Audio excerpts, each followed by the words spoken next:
دعا کے ساتھ دوا بھی ضروری ہے، جستجو کی بھی ضرورت ہوتی ہے، کیونکہ دوا بھی سنت ہے، اور پھر آپ اللہ تعالیٰ سے دعا کریں، کیونکہ آپ کی جستجو یا آپ کی دوا میں اثر جو پیدا کرتا ہے وہ اثر پیدا کرنے کا کام اللہ کا اذن ہے، اس کا حکم ہے۔ جب تک اس کا حکم نہیں ہوگا تو آپ کی جستجو بھی کامیاب نہیں ہوگی، لیکن یہ اللہ کا شیوا ہے کہ وہ کسی کی جستجو کو، کسی کی کوششوں کو رائے گا نہیں کرتا ہے۔ بہرحال ایک شخص میں اپنی آپ مدد کرنے کا جوش اس کی سچی ترقی کی بنیاد ہے۔ یعنی کوئی شخص اگر اپنی مدد خود کرتا ہے، یعنی محنت کرتا ہے، مشقت کرتا ہے، تدبیر کرتا ہے، تو یہ اس کی شخصی ترقی یعنی پرسنل ڈیولپمنٹ،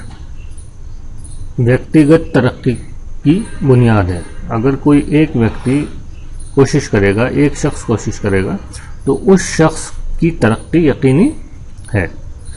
اور جبکہ یہ جوش، کون سا جوش؟ ترقی کرنے کا جوش یا اپنی مدد آپ کرنے کا جوش جو ہے، یہ جوش بہت سے شخصوں میں پایا جاوے تو وہ قومی ترقی اور قومی طاقت اور قومی مضبوطی کی جڑ ہے۔ اگر کوئی ایک شخص اپنی مدد کرتا ہے، اگر کوئی ایک شخص جستجو کرتا ہے تو ایک شخص کو کامیابی ملتی ہے، لیکن آپ جانتے ہیں کہ کوئی بھی قوم، کوئی بھی نسل یا کوئی بھی سماج انسانوں سے مل کر بنتا ہے، اشخاص سے مل کر بنتا ہے۔ یہاں یہ بات بھی آپ نوٹ ڈاؤن کرتے چلیں کہ شخص کی جو جمع ہے وہ ہوتی ہے اشخاص۔ یہ کتاب میں شخصوں لکھا ہے، یہ درست نہیں ہے، درست جو صحیح لفظ ہے وہ ہے اشخاص۔ عموماً ہم ایسا کر لیتے ہیں جمع، جیسے بکس کی ہم کبھی کبھی جمع بنا لیتے ہیں، بکیں، میری بکیں کہاں ہیں، تو یہ ایک رائج ہو گیا ہے، لیکن صحیح جو جمع ہے بک کی وہ بکس ہے، کیونکہ جو بھی لفظ جس زبان سے آیا ہے تو اس کے قواعد کے جو اصول ہیں وہ اسی زبان کے قواعد کے اصول اس پہ لاگو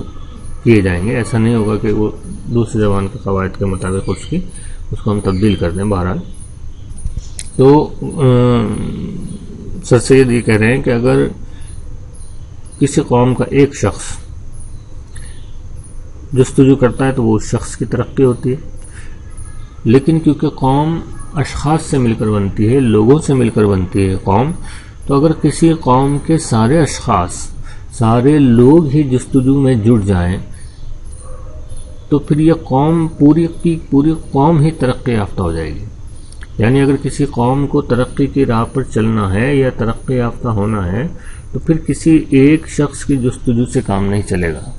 بلکہ قوم کے تمام افراد کو جستجو کرنی ہوگی، اور جب تمام افراد جستجو کریں گے تو تمام کے تمام افراد کامیاب ہوں گے، اور جب تمام افراد کامیاب ہوں گے اس کا مطلب قوم کامیاب ہو گئی، کیونکہ قوم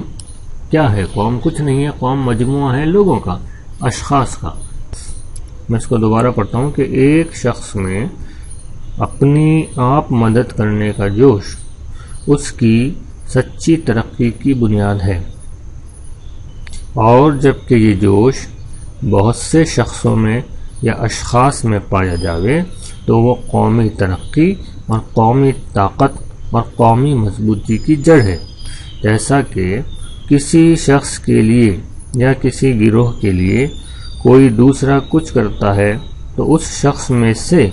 یا اس گروہ میں سے وہ جوش اپنے آپ مدد کرنے کا کم ہو جاتا ہے، اور ضرورت اپنے آپ مدد کرنے کی اس کے دل سے مٹتی جاتی ہے، اور اسی کے ساتھ غیرت جو اصلی چمک دمک انسان کی ہے از خود جاتی رہتی ہے۔ اب یہاں دو تین باتیں آپ دیکھیں کہ سر سید کہہ رہے ہیں کہ اگر کسی شخص کی مدد کوئی دوسرا شخص کرتا ہے اور بار بار کرتا رہتا ہے کسی کام میں، تو پھر اس شخص کا اپنی مدد آپ کرنے کا جوش، یعنی جد و جہد اور کوشش کرنے کا جو جوش ہے، جذبہ ہے، وہ اس کا کم ہو جاتا ہے، اور اگر بار بار ایسا ہوتا ہے تو یہ جوش اور جذبہ بالکل ختم ہو جاتا ہے۔ یعنی کوئی شخص ایسا ہے، مان لیجیے دو بھائی ہیں، ایک بھائی چھوٹا ہے اور اس کی زندگی میں مشکلات اور پریشانیاں جب بھی آتی ہیں تو اس کا بڑا بھائی بار بار اس کی مدد کر دیتا ہے، پیسوں سے یا جس طرح سے بھی اس کو ضرورت ہوتی ہے، تو بار بار جیسے ہی چھوٹا بھائی مشکل میں پڑا بڑے بھائی نے اس کی فوراً مدد کر دی۔ تو اس سے کیا ہوتا ہے، اس سے نقصان یہ ہوتا ہے کہ چھوٹے بھائی کے اندر حالات سے لڑنے کے لیے، جد و جہد کرنے کے لیے جو جذبہ چاہیے وہ ختم ہو جاتا ہے، اور جب وہ خود حالات سے لڑنے کی جد و جہد نہیں کرتا تو لڑنے کی صلاحیت کا ڈیولپمنٹ بھی نہیں ہوتا۔ لڑنے کے لیے جو صلاحیتیں چاہیے، جو قدرتی طور پر آدمی تب سیکھتا ہے جب وہ ان پریشانیوں کا سامنا کرتا ہے، تو وہ چیزیں اس میں ڈیولپ نہیں ہوتی۔ اس سے کیا ہوتا ہے، اس سے نقصان یہ ہوتا ہے کہ اپنی مدد آپ کرنے کا جو جوش اور جذبہ ہے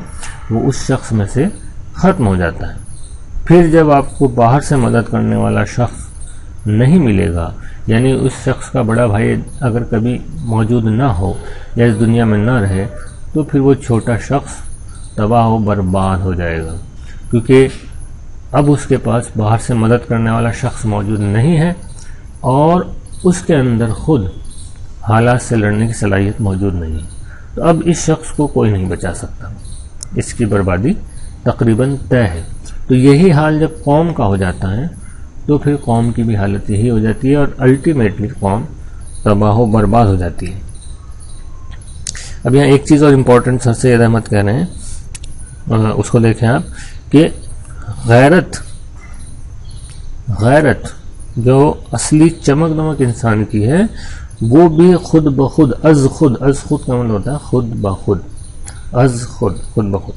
تو جو غیرت ہے انسان کی وہ بھی جاتی رہتی ہے۔ یعنی جب کوئی شخص ایک بار آپ کی باہر سے مدد کرتا ہے، پھر دوبارہ کرتا ہے، پھر بار بار کرتا ہے، تو پھر جو آپ کے اندر کی غیرت ہے وہ غیرت خودداری وہ ختم ہو جاتی ہے۔ پھر ایک وقت آتا ہے جب وہ آپ پریشانی میں گھرتے ہیں تو آپ فوراً اس شخص کی طرف راغب ہوتے ہیں، اس شخص کی طرف بھاگنے لگتے ہیں کہ میری یہ پرابلم آ گئی، میری مدد کرو، میری یہ پرابلم آ گئی، تو آپ کی جو خودداری ہے وہ مر جاتی ہے، خود بخود مر جاتی ہے۔ یہ بھی ایک بڑا نقصان ہو جاتا ہے۔ تو اس لیے ایک شخص کے ساتھ جب یہ حال ہوتا ہے تو وہ شخص کی حالت خراب ہو جاتی ہے، وہ برباد ہو جاتا ہے، اور جب یہ حال پوری قوم کا ہوگا تو پھر پوری قوم کی بربادی طے ہے۔ اسی لیے دیکھو سر سید آگے کہہ رہے ہیں کہ غیرت جو اصلی چمک دمک انسان کی ہے از خود جاتی رہتی ہے، اور جبکہ قوم کا یہ حال تو وہ ساری قوم دوسری قوموں کی آنکھ میں ذلیل اور بے غیرت اور بے عزت ہو جاتی ہے۔ اگر یہ حال قوم کا ہوگا کہ وہ دوسروں پر منحصر رہے گی تو پھر پوری کی پوری قوم بھی ذلیل اور خوار ہو جاتی ہے دوسروں کی نظروں میں۔ آدمی جس قدر کے دوسروں پر بھروسہ کرتے جاتے ہیں، خواہ اپنی بھلائی اور اپنی ترقی کا بھروسہ گورنمنٹ پر ہی کیوں نہ کریں، یہ اب بریکٹ میں لکھا ہے یہ امر بدیہی کے مطلب ہوتا ہے روشن، صاف۔ تو یہ جو بات ہے، یہ امر کا مطلب ہے بات، یہ جو بات ہے، یہ جو امر ہے بالکل روشن ہے اور لابودی ہے، یعنی یقینی ہے۔ کون سا امر، کون سی بات یقینی ہے؟ جو اب آگے آ رہی ہے بریکٹ کے بعد، کہ جب کوئی انسان، جب کوئی قوم سرکار پر بھروسہ کرنے لگتی ہے، دوسروں پر بھروسہ کرنے لگتی ہے، چاہے وہ سرکار ہی کیوں نہ ہو دوسروں میں، تو کیا ہوتا ہے کہ وہ اس قدر بے مدد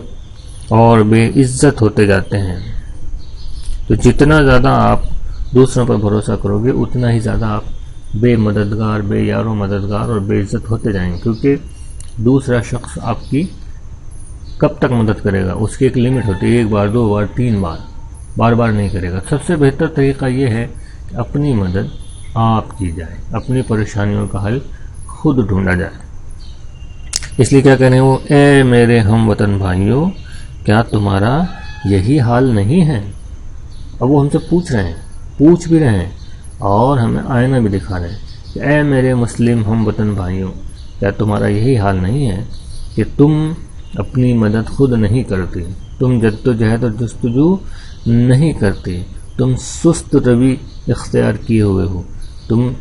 کاہل بنے ہوئے ہو، تم سرکار پر ڈیپینڈ ہو، ہر چیز، ہر پریشانی، ہر مسئلے کا حل تم چاہتے ہو کہ سرکار یا کوئی باہری آدمی اس کا حل نکالے، لیکن یہ ممکن نہیں. اور تمہاری اس عادت کی وجہ سے، تمہارے اس مزاج کی وجہ سے کیا ہوا کہ تمہاری جو غیرت تھی، تمہاری جو خودداری تھی، جو انسان کی یا کسی قوم کی اصلی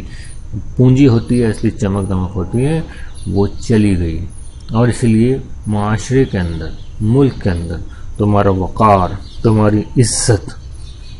یہ داؤں پر لگ گئی. تو اس لیے یہ سوچنے کا وقت ہے. تو یہاں سر سید احمد خان پوری قوم اور ملت کے سامنے ایک سوال کی شکل میں آئینہ دکھا رہے ہیں کہ اے میرے ہم وطن بھائیوں، کیا تمہارا یہی حال نہیں ہے؟ تو یہ ایک تلخ حقیقت ہے. آئیے، جو میں نے پیراگراف پڑھا ہے تو آپ بھی اس کو اپنی کتاب کھول کر 2-3 بار پڑھیے گا اس ویڈیو کے بعد. اور اس ویڈیو کے اینڈ میں اب میں آپ کے سامنے جو سبق میں مشکل الفاظ آئے ہیں، ان الفاظ کے معنی یہاں اس ویڈیو کے ذریعے سے میں آپ کے سامنے پیش کروں گا. تو ان معنوں کو، الفاظ کے جو معنی ہیں، ان کو آپ اپنی کاپی میں درج کیجئے گا اور ٹیبل بنا لیجئے گا کاپی کے اندر. ایک پیج کے 2 حصے، ایک طرف آپ لفظ لکھیں گے یا دوسری طرف معنی، بلکہ 4 حصے کر لیجئے گا، کیونکہ لفظ اور معنی ایک لفظ ہمیں لکھنا ہے تو جگہ بہت ملتی ہے کاپی میں، تو پیجز ویسٹ نہ ہوں. تو ایک پیج کو آپ موڑ کر یا اسکیل سے اس کے 4 خانے کر لیجئے گا، اور ایک خانے میں لفظ، دوسرے میں معنی، پھر لفظ اور پھر معنی، اس کو آپ کو لکھنا ہے. تو یہ جو اس پیراگراف میں مشکل الفاظ آئے ہیں وہ بھی تھوڑی دیر میں آپ کے اسکرین پر فلیش کریں گے، اور 15-20 سیکنڈ تک میں ان کو روک کر رکھوں گا اسکرین پر، تاکہ آپ ان کو آرام سے پڑھ سکیں اور ان کو لکھ سکیں. اور ویڈیو کو آپ پاز کر کے بھی ایسا کر سکتے ہیں. اس کے علاوہ اگر کوئی مشکل لفظ آپ کو لگتا ہے اس میں آیا ہے، یا کوئی نیا لفظ اس سبق کی مناسبت سے آپ کے ذہن میں آیا ہے، تو آپ وہ بھی مجھے کمنٹ باکس میں پوچھ سکتے ہیں. تو اگلی ویڈیو میں انشاءاللہ اس کی وضاحت کرنے کی کوشش کروں گا. تو آج کے سبق کے لیے بس اتنا ہے. کل انشاءاللہ اس سبق کا ہم اگلا پیراگراف پڑھیں گے. تب تک کے لیے اب آپ کے پاس کام ہے اور اس کام کو آپ مکمل کریں. تو آج کے لیے بس اتنا ہی. فقط والسلام.